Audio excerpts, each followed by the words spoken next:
Sure. I'd like to start by asking just a few more questions of Mr. Mendes. I missed an opportunity previously to ask you a little bit more about private sector pressure and how we can utilize that tool. You spoke a little bit about the ombudsperson, the Canadian ombudsperson, not having the teeth, not having the ability to do the job that they need to do. This is something that's very close to my heart, something I've worked on for a number of years. Is it possible, in your opinion, that we could change that the scope of the ombudsman's role to make that more effective? And also, could we look at further what further legislation, I guess, would you like to have the Canadian government, Canadian parliamentarians consider as we go forward to make sure that we actually can have good, strong anti-slavery legislation like you indicate France has? If you could speak a little bit to that, please.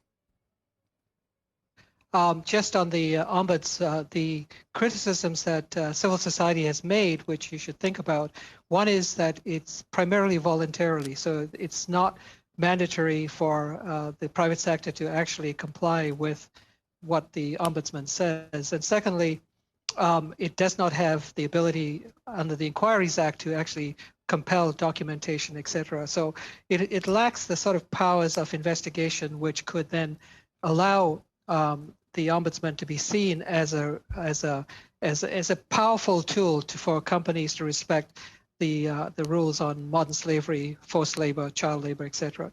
So my suggestion is to really look at what other countries have done, which has basically met with approval by people who actually live this on a daily basis.